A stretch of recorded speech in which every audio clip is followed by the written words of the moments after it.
민수기 11장 1절로 9절까지 말씀을 읽겠습니다. 민수기 11장 1절로 9절.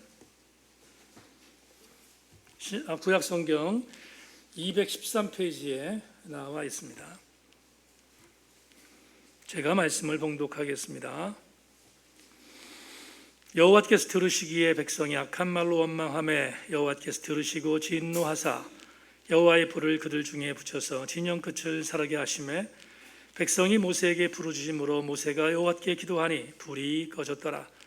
그곳 이름을 다베라라 불렀으니 이는 여호와의 불이 그들 중에 붙은 까닭이었더라. 그들 중에 섞여 사는 다른 인종들이 탐욕을 품음에 이스라엘 자손도 다시 울며 이르되 누가 우리에게 고기를 주어 먹게 하랴. 우리가 애굽에 있을 때에 값없이 생선과 오이와 참외와 부추와 파와 마늘들을 먹은 것이 생각나거늘 이제는 우리의 기력이 다하여 이 만나 외에는 보이는 것이 아무것도 없도다 하니 만나는 가시와 같고 모양은 진주와 같은 것이라. 백성이 두루다니며 그것을 거두어 맷돌에 갈기도 하고 절구에 찢기도 하고 가마에 삶기도 하여 과자를 만들었으니 그 맛이 기름 섞은 과자 맛 같았더라. 밤에 이슬이 진영에 내릴 때에 만나도 함께 내렸더라. 아멘. 오늘 찬송을 두 찬송을 연달아 찬양하겠습니다. 아무것도 찬양하겠습니다.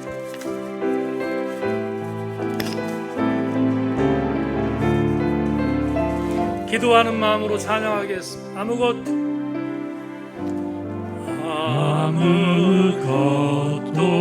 두려워 말라. 주 나의 하나님이 지켜주시네.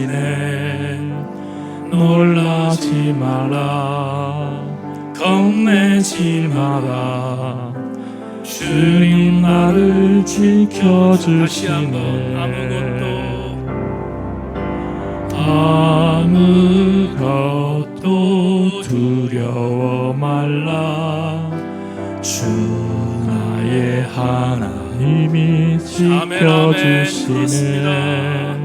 놀라지 마라. 겁내지 마라. 주님 나를 지켜주시네. 내 맘이 힘에 겨워 내 맘이 힘에 겨워 지칠지라도 주님 나를 지켜주시네. 세상의 험한 풍파 몰아칠 때도 주님 나를 지켜주시네. 주님은 나의 산성,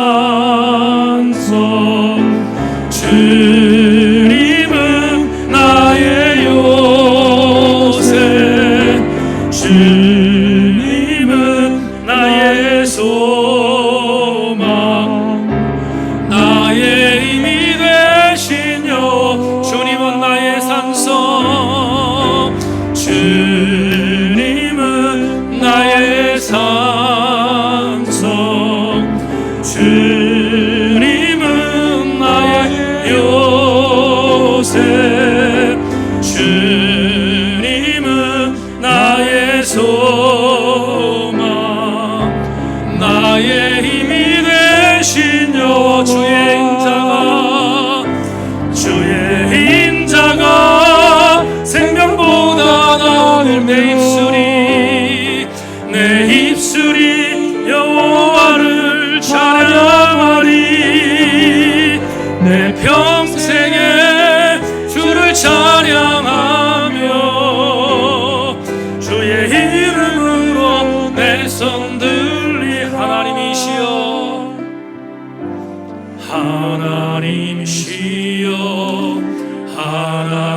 하나님이시여 주는 나의 하나님이시로다.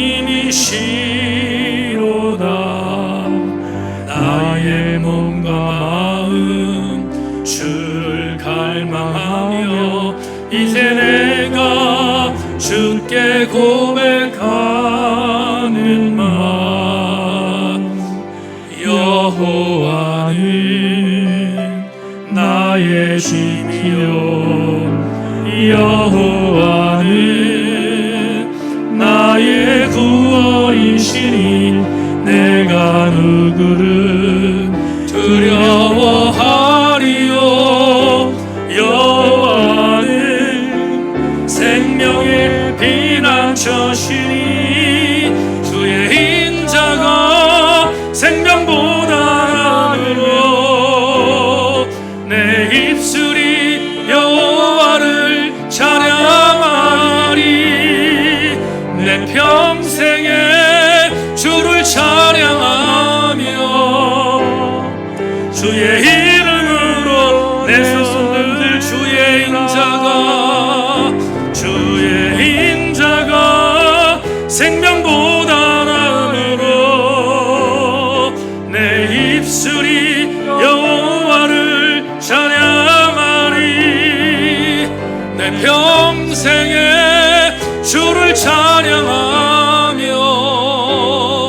주의 이름으로 내 손들 주의 이름으로 내 손 들리라.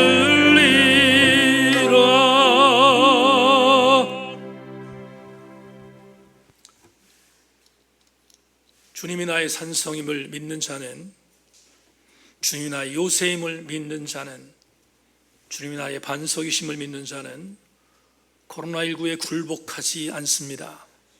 주님, 우리에게 강철 같은 믿음을 주셔서 코로나19에서 이기도록 도와주시고 우리를 하나님의 보호함 속에 거두어 주시옵소서.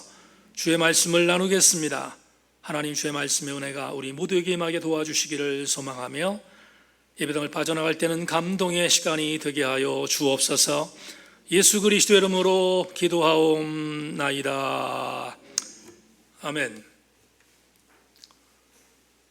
한 2달 정도 여러분들과 함께 제목 설교를 진행할 예정으로 있습니다. 오늘 첫 번째로 델타형 그리스도인이라는 제목을 갖고 말씀의 은혜를 나누겠습니다. 말씀에 기대를 거십시다. 인사하겠습니다. 말씀에 기대를 거십시다.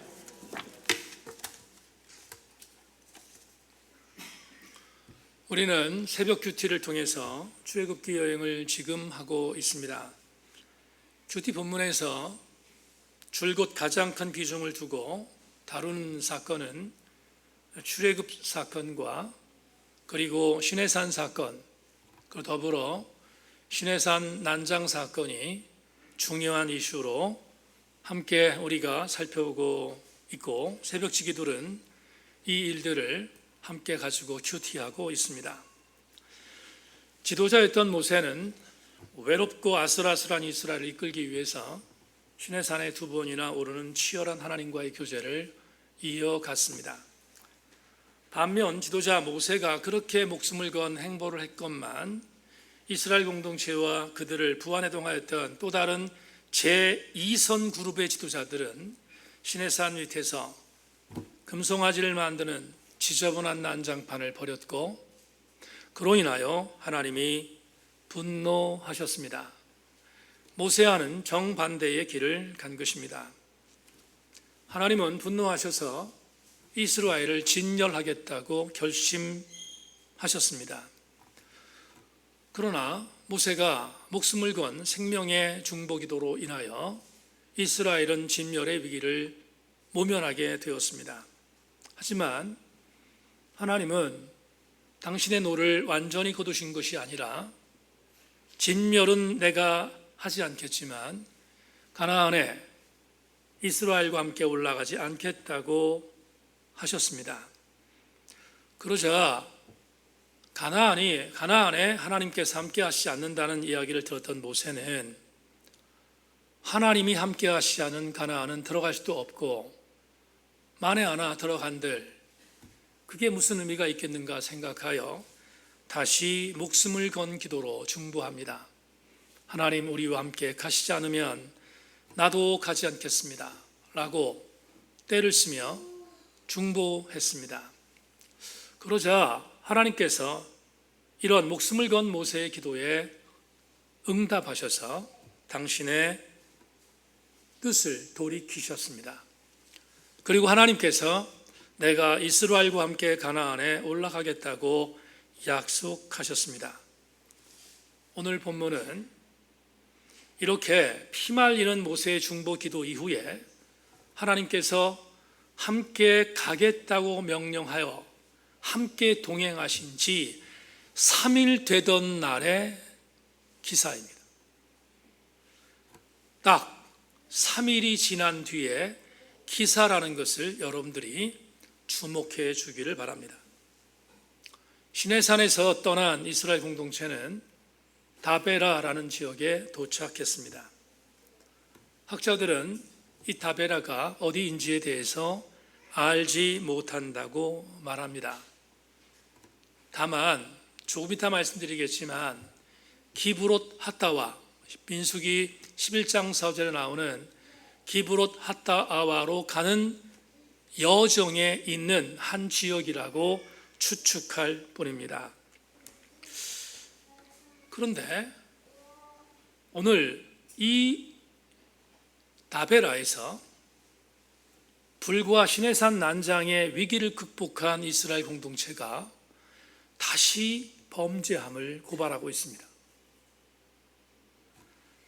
어떤 범죄였는가? 오늘 1절에 보면 이스라엘 공동체가 하나님을 향하여 악한 말로 불평했다라고 성경은 말합니다. 악한 말로 불평했다. 대단히 유감스럽고 불길한 예감을 하게 됩니다. 왜 그런가? 우리가 오늘 11장을 봤는데 10장을 보면 10장의 직전 구절을 보면 하나님의 뜻을 돌이킨 것을 알았던 모세가 힘을 얻습니다. 힘을 얻고 그의 장인이었던 이드로의 아들이었던 호밥을 설득합니다. 처남이지요. 처남이었던 호밥을 설득합니다.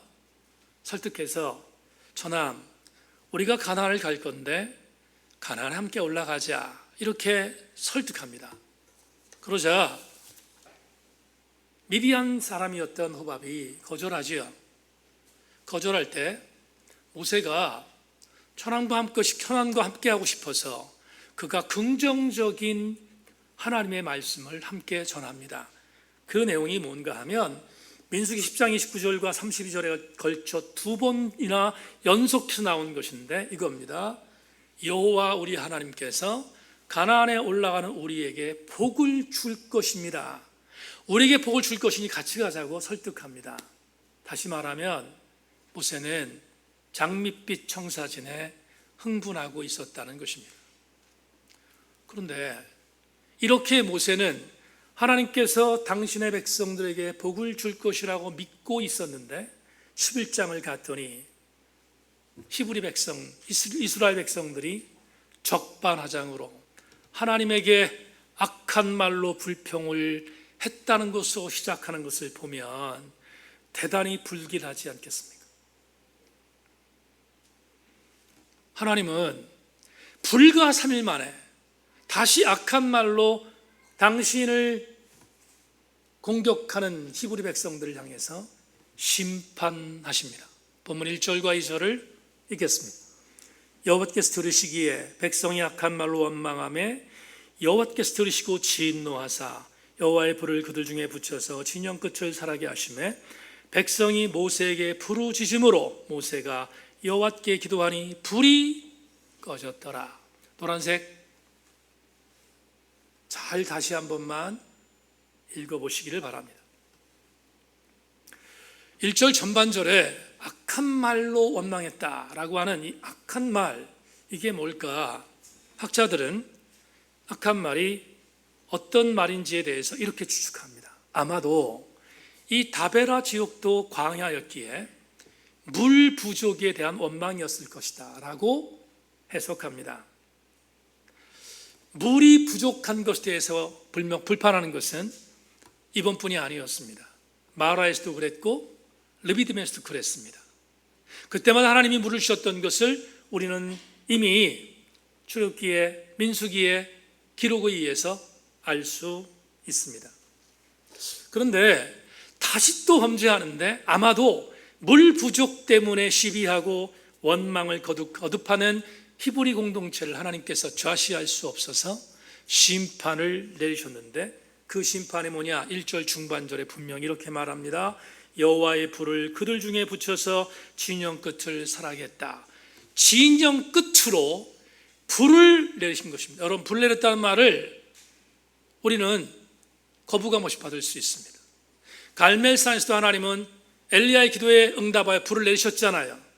그러니까 불을 내렸다는 사실은 거부감이 없는, 충분히 받을 수 있는 메시지입니다. 근데 주목할 것이 있습니다. 어디에 내렸는가?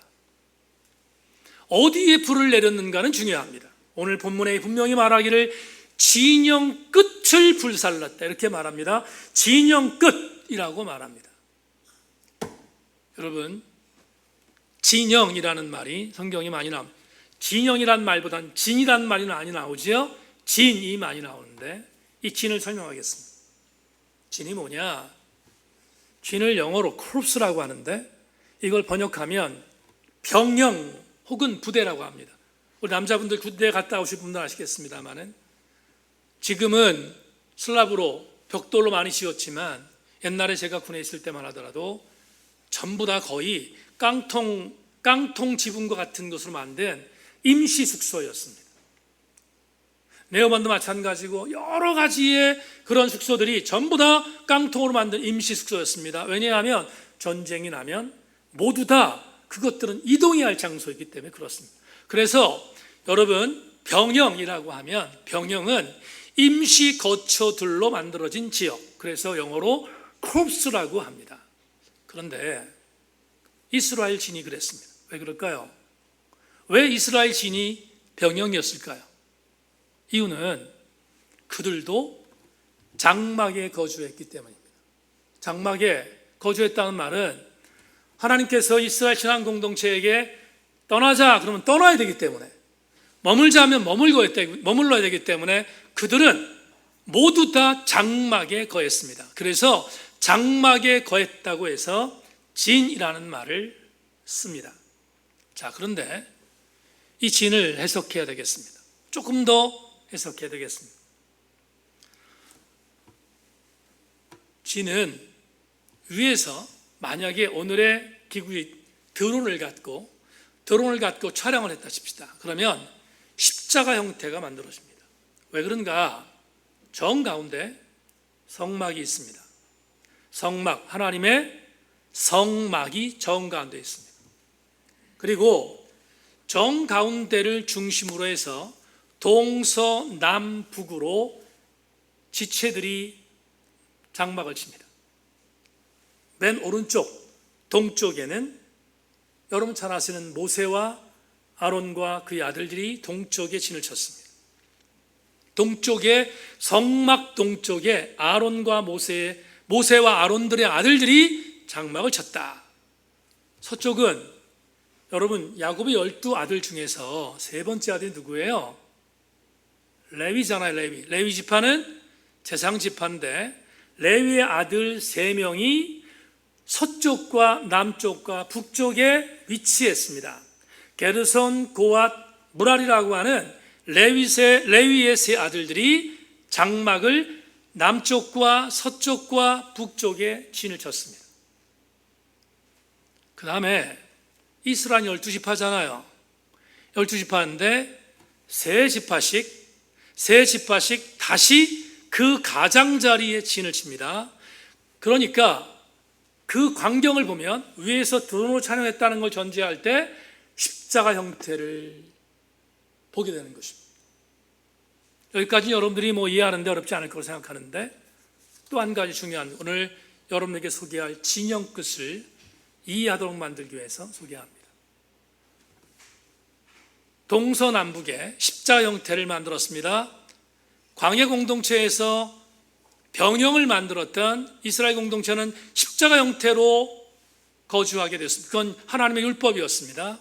그런데 또한 사람들이 이스라엘 공동체에 붙어 있었습니다. 그건 오늘 진영 끝이라고 표현되어 있는 장소에 다시 동서남북의 맨 가장자리입니다. 그걸 진영 끝이라고 오늘 본문 말하고 있는데, 진영 끝에 이방인들이 있었습니다. 이방인이 누군가? 잡족입니다. 잡족은 여러분도 아시는 것처럼 출애굽 당시에 애굽에서 고통당하던 이스라엘 백성들이 탈출할 때 히브리 공동체를 따라 나왔던 이방인들이에요. 그러니까 유대인들이 아니라 이방인들이 있었다고요.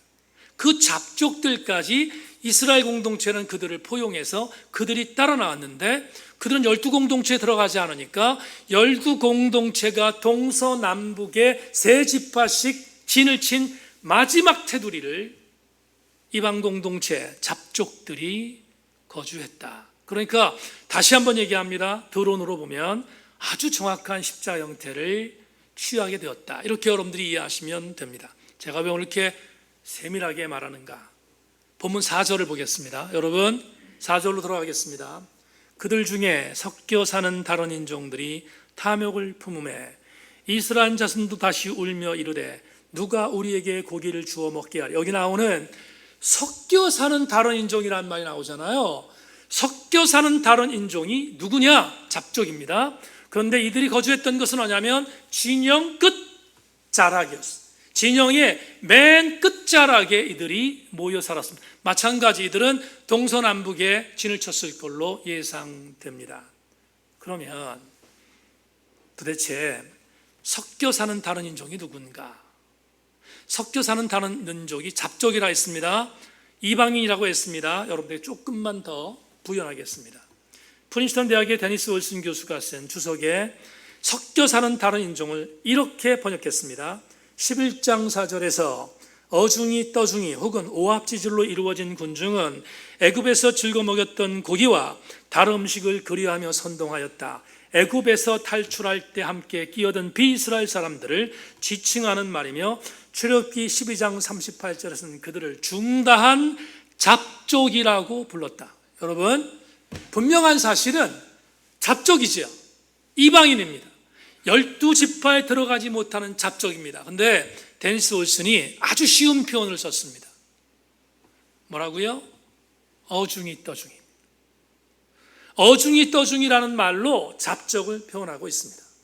그런데 또 하나, 이 잡족이 우리 본문에는 진영 끝이라고 했잖아요. 진영 끝을 설명하는 또 하나의 주석을 여러분에게 소개하겠습니다. 진영 끝이 뭔가? 유현종 교수의 주석을 읽겠습니다. 그들 중에 섞여 사는 다른 인종, 개역개정편은 다른 인종으로 되어 있고요. 이스라엘 자손 가운데 섞여 살던 무리들, 세번역 번역이 이렇게 되어 있습니다. 그런데 이 무리들을 히브리어로 아습이라고 하는데, 모으다라는 단어에서 왔고 습은 히브리어로 끝을 의미한다. 따라서 이 용어는 진영의 끝에 모인 무리들, 진영의 끝에 모인 무리들을 의미한다. 다시 강조합니다. 어중이 떠중이와 살도 있던 장소는 진영 끝이었다. 그런데 오늘 본문에서 2절 3절에서 그 진영 끝에 하나님께서 뭐를 내렸다? 불을 내렸다. 왜? 진영 끝에 있었던 사람들이 악한 말로 하나님을 원망했기 때문이다. 여기까지 이해하셨죠? 악한 말로 하나님을 원망한 사람은 본문의 정황으로 보면 진영 끝에 살고 있었던 어중이 떠중이 있을 가능성이 농후하다가 오늘 본문의 해석입니다. 그런데 주목할 게 있습니다. 하나님 불을 내렸습니다. 성막을 중심으로 한 진영에 불을 내렸어요. 심판하기 위해서 상당히 많은 사람들이 희생될 것으로 예상합니다. 그러자 불이 붙어있는 진영을 보면서 급해진 사람이 있었습니다. 그 급해진 사람이 누구겠어요? 모세였어요. 모세는 하나님의 심판이 다시 이스라엘 회중에게 임한다는 사실에 급해졌습니다. 그리고 그는 다시 엎드렸습니다. 무슨 기도했겠어요? 성경에 나오지 않지만 이런 기도했어요. 하나님, 심판을 거두어 달라고 기도했을 것입니다. 그러자 오늘 본문 3절에서 웬일인지 하나님께서 내리셨던 불이 장막 진중에 있었던 불이 꺼졌다. 모세의 기도가 응답되었다는 사실을 분명히 제시하고 있습니다. 모세는 생명을 걸고 다시 이스라엘을 진멸시키려는 하나님의 그 진멸을 막았다라는 것이 오늘 본문 3절까지의 메시지입니다. 그런데 주목할 게 하나 있습니다. 2절과 3절을 다시 한번 자막으로 보세요. 2절 3절. 백성이 모세에게 부르짖음으로 모세가 여호와께 기도하니 불이 꺼졌더라. 그들 이름을 다베라라 불렀으니 이는 여호와의 불이 그들 중에 붙은 까닭이었더라. 여기 보면 이 민수기 11장 2절의 주어가 뭐예요? 백성이에요. 백성. 백성이, 그런데 이 백성이라는 이 백성은 히브리어로 암이라고 합니다. 암. 근데 이 암은 누구에게나 쓰는 단어가 아닙니다.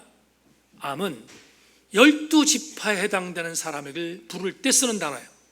다시 이스라엘의 선민 공동체인 12지파에게 부르는 호칭이 백성이었어요. 하나님의 백성할 때는 12지파를 의미합니다. 그런데 이상하지 않아요? 가장자리에 진영 끝에 불을 받은 사람은 누구예요? 어중이 떠중이 이방인들이었어요. 12지파에 해당되는 사람이 아니었다 이 말이에요. 근데 이상하게 백성이, 다시 이스라엘 공동체의 회중 중에서 12지파에 해당되는 사람들이 모세를 찾습니다. 모세에게 부르짖어요. 모세에게 이렇게 말합니다. 우리에게 불이 떨어졌으니 우리의 불이 꺼질 수 있도록 당신이 중보해달라는 것입니다. 그러면 멋있게 해석합시다. 아주 멋있게. 야, 12지파에 해당되는 백성이, 이방 잡족들이 이스라엘 공동체와 함께 출애굽했으니까, 그들이 하나님을 원망했을 때 그들이 하나님께 범죄했으니까 이스라엘 12지파에 있는 백성들이 그들을 살리기 위해서 중보했을까? 그들을 살리기 위해서 호소했을까? 모세를 불러서 우리 이웃들이 죽어가고 있으니까 우리 이웃들을 살려야 되지 않겠느냐라고 중보했을까? 그러면 얼마나 좋겠습니까? 그럼 얼마나 멋있는 그리스도인이겠습니까? 하나님 백성이겠습니까? 얼마나 소중한 하나님 백성이겠습니까? 이웃을 사랑하는. 그런데 대단히 유감스럽지만 그렇지 않습니다. 왜 그렇지 않은가? 백성이라고 표현되어 있는 이 백성이 이스라엘 12지파에 해당되는 사람이라고 했습니다. 그런데 이들은 공범자였기 때문입니다. 무슨 말인가? 여러분, 오늘 4절로 다시 가겠습니다. 4절. 그들 중에 섞여 사는 다른 인종들이 탐욕을 품에, 섞여 사는 다른 인종들이 탐욕을 품에 이스라엘 자손도 다시 울며 이르되 누가 우리에게 고기를 주워 먹게 하랴. 도낀 객긴이었어요. 자, 다시 한 번만 끝까지 여러분을 본문 해석의 마지막 부분인데, 하나님을 원망한 것은 어중이 떠중이에요. 물이 없다고 하나님을 원망한 것은 분명히 어중이 떠중입니다. 이방인들일 수 있는 가능성이 있습니다. 부인하지 않아요. 그런데 그렇게 하나님을 원망하는 그 무리 속에 12지파도 들어갔다 이 말이에요. 불화 내동에 넘어갔어요. 다시 말합니다. 도찐 개찐이었어요. 그래서 이방인들로 여겨진 어중이 떠중이에게만 불이 내린 것이 아니라 거기에 동참했던 이스라엘 12지파의 사람들도 불이 붙어 죽어가고 있기에 그들은 급해졌습니다. 모세를 불렀습니다. 이 불이 꺼지게 해달라고 중보를 요청한 것입니다. 유인종 교수가 이렇게 해석했습니다. 진영 끝이란 진영의 안과 박을 가르는 경계 지역을 가르친다. 야훼께서 심판했던 대상은 안과 박 사이에 있었던 자들이다. 즉 거룩하 오염된 세계 사이에 위치한 자들이었다. 여러분, 이 해석은 대단히 중요한 의미를 줍니다. 이방인들, 잡족들만 심판받은 것이 아니라 그들과 함께 동화했던 이스라엘의 12지파에 해당되는 사람도 동일하게 심판받았다는 것입니다. 그렇다면 이제 이상의 해석을 통해서 여러분과 함께 오늘 우리에게 주시는 영적인 교훈을 받아야 되겠습니다.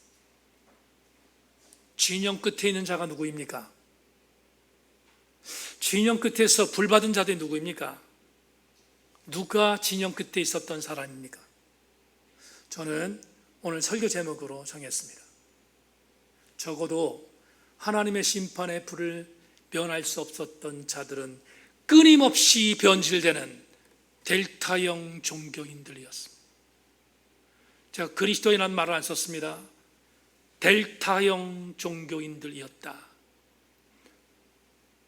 오늘 7절과 9절을 읽겠습니다. 따라오십시오. 만나는 가시와 같고 모양은 진주 같은 것이라 백성이 두루다니며 그것을 거두어 맷돌에 갈기도 하며 절구에 찢기도 하고 가마에 삶기도 하여 과자를 만들었으니 그 맛이 기름 섞은 과자 맛 같았더라. 밤에 이슬이 진영에 내릴 때에도 만나도 함께 내렸더라. 제가 이 구절을 왜 소개했습니까? 여러분, 이스라엘 공동체가 하나님이 주신 만나를 평가했습니다. 오늘 본문에 뭐라고 평가했습니까? 기름 섞은 과자 같다. 무슨 말이에요? 맛있다 이 말이에요. 기름 섞은 과자 같다. 맛있었어요. 맛있다고 평가했습니다. 그런데 출애굽기 16장 31절을 보면 제일 첫 번째 만나가 내렸을 때 이스라엘 공동체가 이렇게 평가했습니다. 이스라엘 족속이 그 이름을 만나라였으며 가시와 같이 시고 맛은 꿀 섞은 과자 같더라. 맛있잖아요. 기뻤습니다. 맛있었으니까 기뻤습니다. 그런데 시간이 흘렀습니다.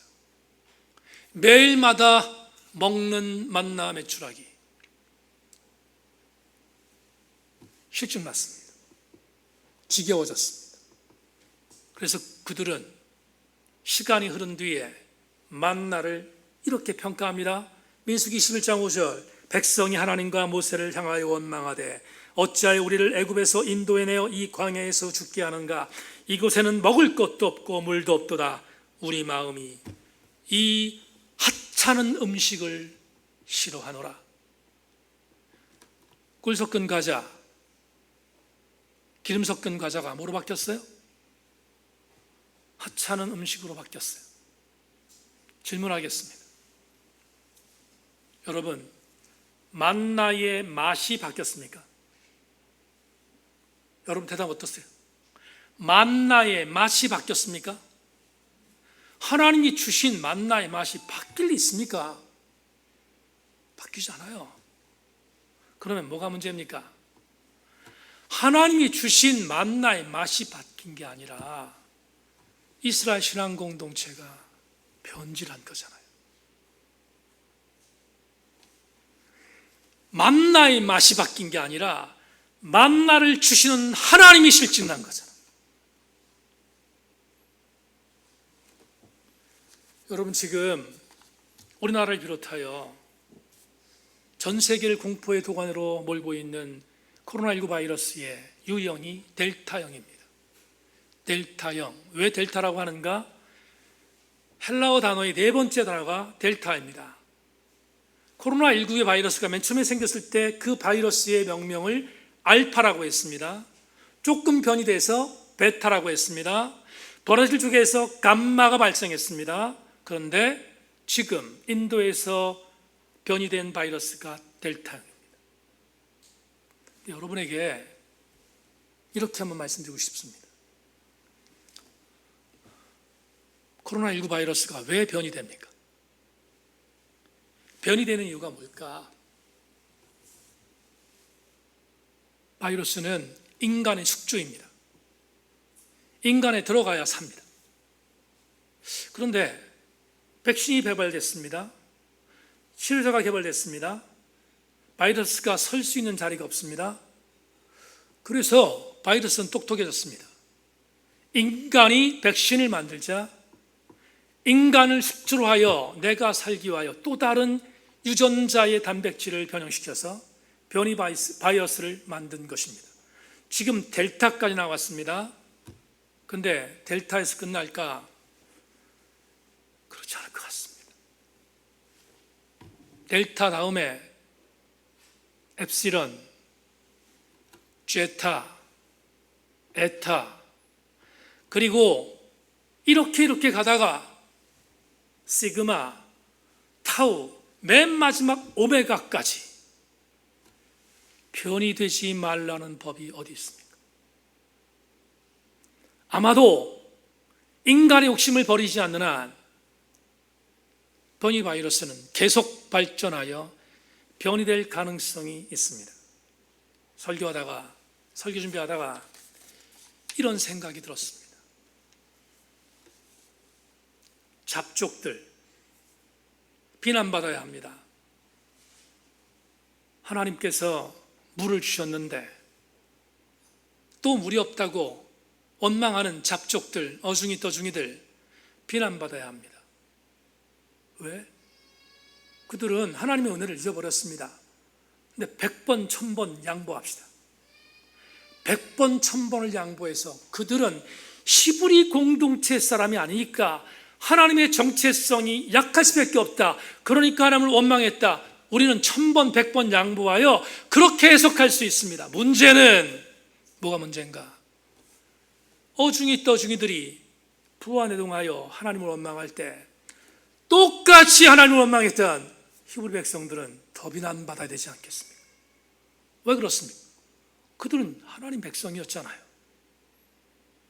하나님 백성이었던 것뿐만 아니라 불과 3일 전에 시내산 난장의 사건을 겪으면서 드라마틱하게 구원받은 사람들인데 또 잊어버리고 이방인들이 부추긴다고 하나님을 원망하는 대열에 들어섰다면 그들이 누구일까? 그들이 델타형 종교인이 아닙니까? 하나님께서 내가 너를 사랑했다, 내가 너를 이렇게 인정했다, 내가 가나안에 가지 않으려고 했는데 가나안에 올라갈 것이다, 그 정도로 사랑했다면 물이 없을 때 마라에서 있은 물 때문에 원망할 때 단물을 주셨고 무리바에 도착했을 때 물이 없다고 원망할 때 반석을 쳐서 단물을 주셨던 하나님을 믿었다면 오늘 본문에서 히브리 공동체는 어중이 떠주는 그다 칩시다. 히브리 공동체는 물 주셨던 하나님을 잊지 말고 그들의 정체성을 지켜나가는 것이 마땅하지 않겠습니까? 그런데 부안해동에 넘어가요. 똑같이 그들은 하나님을 원망했다. 그래서 오늘 본문에 이렇게 말합니다. 원망했던 사람들이 있었던 지역, 진영 끝에 하나님이 불을 내려 그들을 심판했다고. 진영 끝은 어중이 떠중이만 있었던 장소가 아니라 그 어중이 떠중이들의 유혹에 넘어간 이스라엘 공동체가 함께 거했던 장소임을 잊지 말아야 합니다. 저는 이동원 목사님의 공부, 이동원 목사님의 설교 이런 부분들을 많이 배웁니다. 최고의 설교가이기 때문에 그렇습니다. 그러나 제가 이동원 목사님을 비판하는 것은 그분의 아메리카니즘에 대해서 별로 좋아하지 않습니다. 그분은 미국을 사대주의하는 것처럼 여겨서 버터 냄새가 너무 나는 것에 대해서 별로 좋아하지 않습니다. 그런데 이동원 목사님 책을 많이 선별해서 읽긴 하지만 옥석을 가리며 읽습니다. 그런데 이동원 목사님이 쓰신 책에 오늘 민수기 11장에 해당되는 이 구절을 쓴 것은 가슴으로 담았습니다. 이동원 목사님의 해석을 여러분들에게 마지막으로 소개합니다. 그런데 왜 하필이면 진영 끝이었을까? 아마도 그날의 원망은 진영 끝에 있던 백성들로부터 시작된 때문일 것입니다. 심리적으로 볼 때 공동체 행진에서 끝에 위치한 사람들은 헌신자들이나 일꾼이 아니라 구경꾼의 자세를 갖는 자들일 것입니다. 일꾼들은 원망하지 않습니다. 구경꾼들이 원망합니다. 그렇다면 이제라도 할 일이 무엇입니까?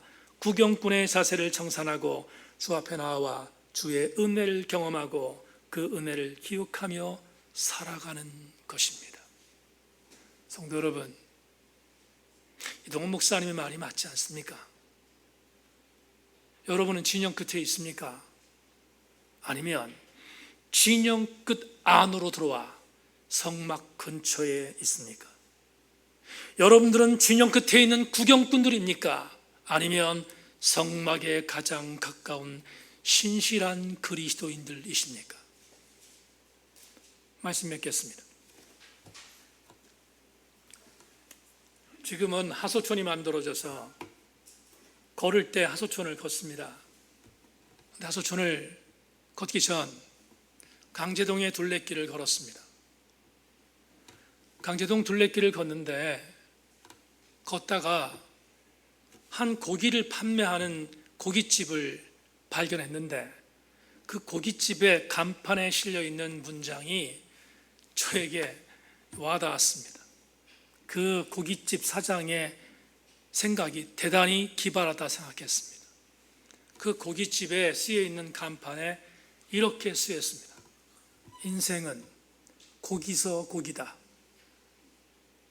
근데 이 문장을 보다가 마음에 와닿았습니다. 여러분 맞지 않습니까? 인생은 고기서 고기 아닙니까? 나이를 많이 먹으신 우리 교우 여러분 뒤돌아보니까 열심히 달려왔고 발버둥 쳤고 치열하게 살았는데 뒤돌아보니까 고기서 고기 아닙니까? 근데 이 생각이 들었습니다. 고기를 아무리 많이 먹어도 하나님이 없는 인생은 그냥 고기서 고기입니다. 반대로 야채와 풀떼기를 먹어도 하나님이 있는 인생은 승리하는 인생이지 않겠습니까? 저와 여러분들이 오늘 설교를 통하여 도전받아야 할 내용은 이것입니다. 백석대학에서 강의하는 송병호 교수님이 쓰신 글을 마지막으로 들어보십시오. 광야는 그들이 살아갈 땅이 아니다. 그들이 살아갈 땅은 가나안이다. 그런데도 이스라엘은 마치 자기들이 광야에서 영원히 살 것처럼 행동했다. 그들에게는 다가오는 밝은 미래보다 불편한 현실의 상황이 더 중요했기 때문이다. 참으로 안목 없는 백성이다. 성도 여러분, 우린 광야에서 살지 않습니다. 우리가 살아야 할 것은 가나안입니다. 가나안으로 가는 저와 여러분들은 절대로 델타형 변질 종교인이 되어서는 안 됩니다. 우리는 신실한 하나님의 백성이 되어야 하지 않겠습니까? 오늘 이 아침 코로나가 아무리 힘들고 어려워도 델타형 바이러스가 우리를 공격한다 할지라도 우리는 델타형 종교인 되지 말고 신실한 그리스도인 되기를 소망하고 이 은혜 안에 서가는 저와 여러분들 모두가 되기를 주님의 이름으로 축원합니다. 하나님 감사합니다. 주의 말씀 나누었습니다. 오늘 주께서 우리와 함께 하셨던 것처럼 말씀을 통하여 권고하셨던 것처럼 변질되는 종교인이 아니라 신실한 하나님의 백성들로 영적 정체성을 잃어버리지 않도록 우리와 함께하여 주시옵소서. 감사드리며 예수님의 이름으로 기도하옵나이다.